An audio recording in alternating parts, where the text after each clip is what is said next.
Fala galera, iniciando mais uma aula do nosso curso de raciocínio lógico.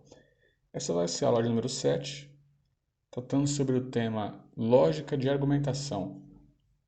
Vamos lá, iniciamos pelo conceito. O que consiste um argumento? Um argumento consiste em uma construção lógica formada por proposições iniciais, premissas, hipóteses, que redundam, que resultam em uma conclusão, que também pode ser denominada de tese. Certo? Qual que é o nosso interesse nesse estudo dos argumentos? É verificar se eles são válidos ou inválidos.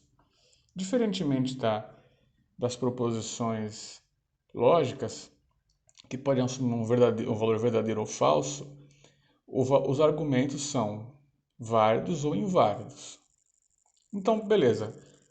O que quer dizer um argumento válido? Um argumento válido ele ocorre quando a conclusão é a consequência obrigatória do conjunto das premissas, ou seja, partindo das premissas, você tem aquela conclusão, obrigatoriamente.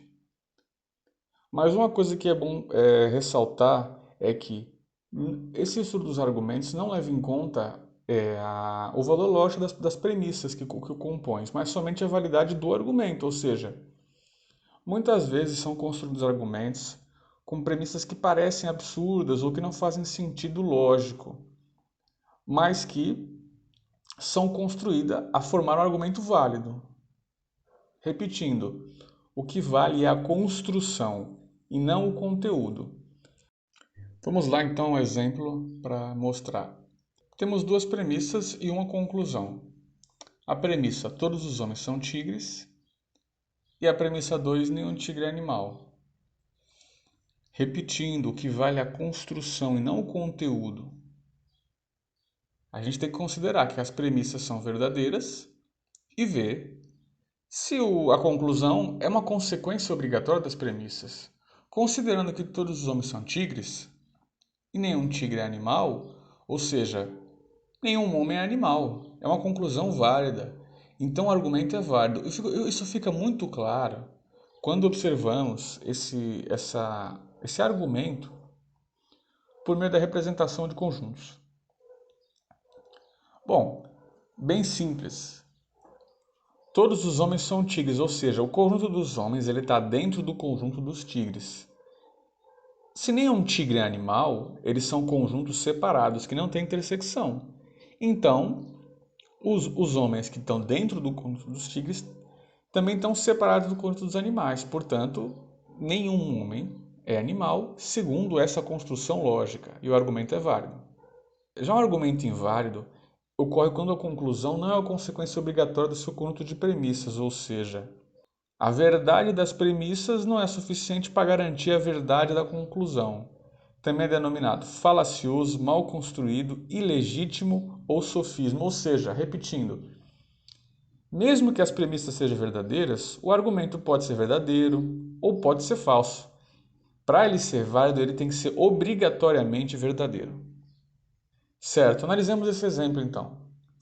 Na premissa 1, todas as crianças gostam de chocolate. Na premissa 2, Maria não é criança. E a conclusão? Maria não gosta de chocolate. Bom, esse argumento ele é inválido por quê? Maria não é criança, mas ela pode gostar de chocolate.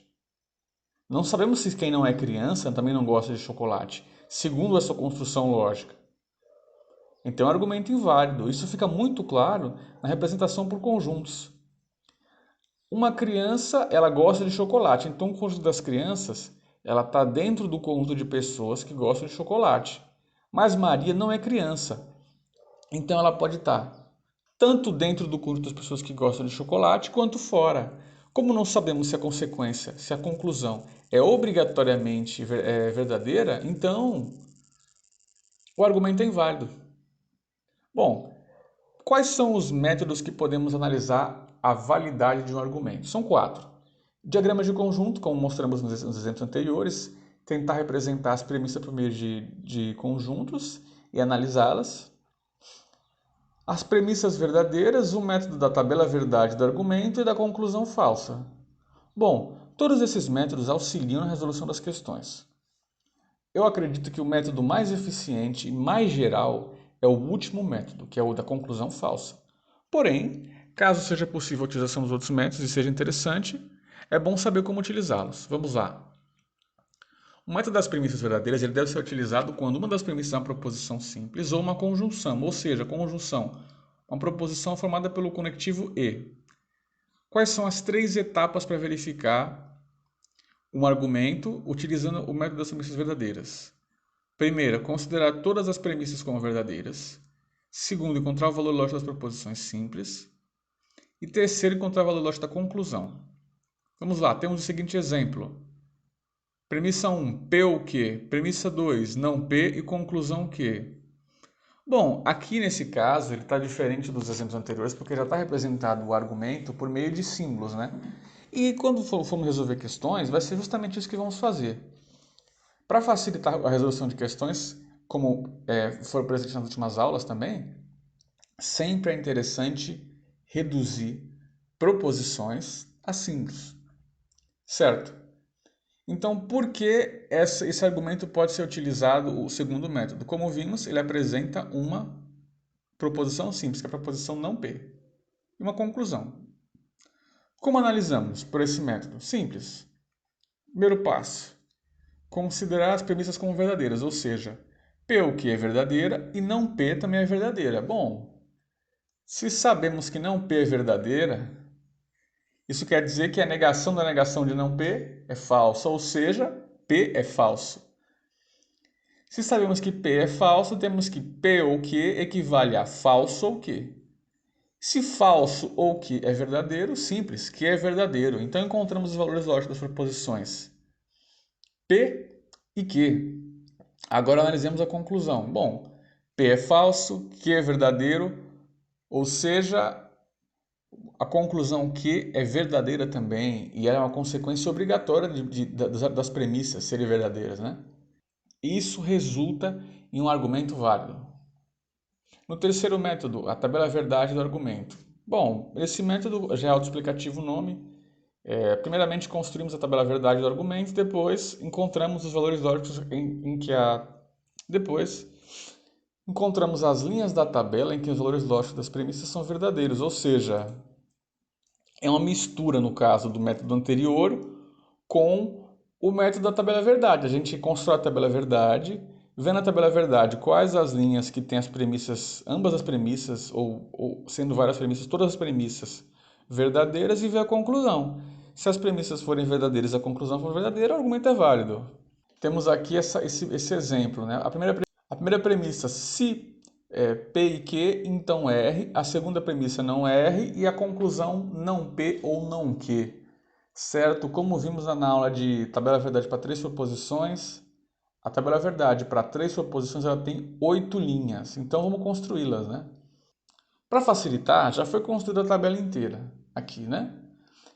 No caso, para construir a tabela verdade, precisamos construir a tabela verdade das premissas, que no caso são se P e Q, então R, e da premissa não R, também da conclusão, e verificar então depois quais são as linhas verdadeiras, né? Quais são as linhas que possuem ambas as premissas verdadeiras. E essas linhas são, como indicado, as linhas 4, 6 e 8, ou seja, a quarta linha, a sexta linha e a oitava linha, que vimos que a primeira premissa é verdadeira, a segunda premissa é verdadeira. No restante das linhas da tabela, temos que uma premissa é verdadeira, outra é falsa, e isso não é suficiente para utilizar esse método. Bom, certo, na quarta, sexta e oitava linha temos que todas as premissas são verdadeiras, a 1 e a 2. Bom, então qual que é o valor lógico da conclusão nessas linhas?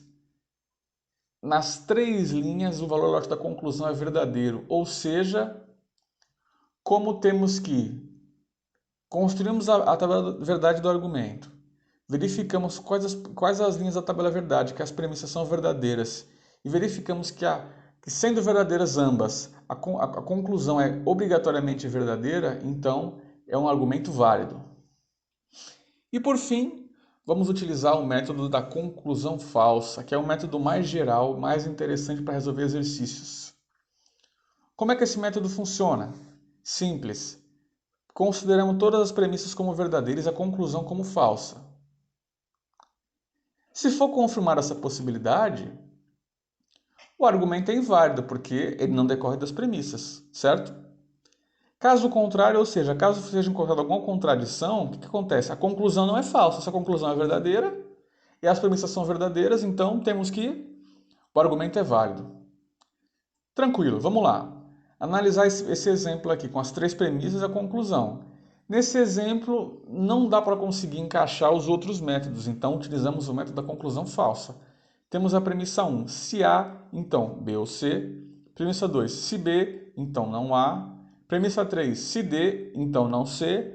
E a conclusão, se A, então não D. Vamos lá, partindo do começo.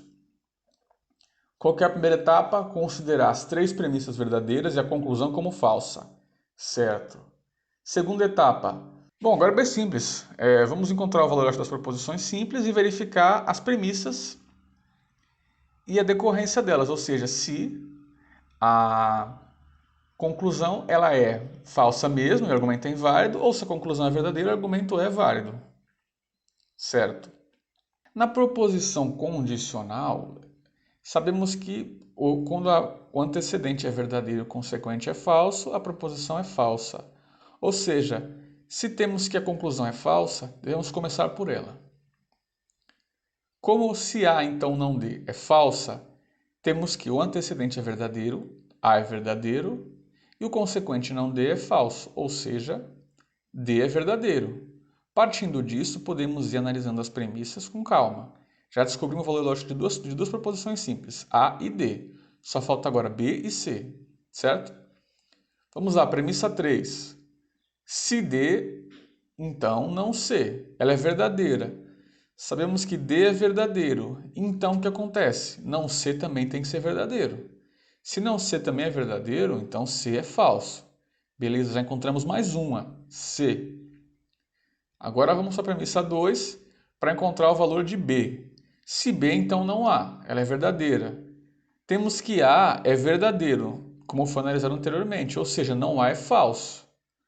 Para o condicional ser verdadeiro com o consequente ser falso, o antecedente também tem que ser falso. Tem que ser se falso, então falso. Então B também é falso.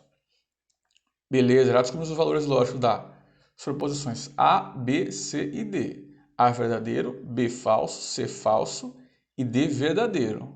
Agora só resta analisar a premissa 1 e ver se a conclusão é decorrência das premissas, certo? Vamos lá. Na premissa 1, A, então B ou C é verdadeira. Certo, A é verdadeira, B é falsa e C é falsa. Substituindo na premissa verdadeiro, então falso, ou seja, verdadeiro, então falso, ou seja, falsa. Então, o que acontece? Encontramos uma contradição aí.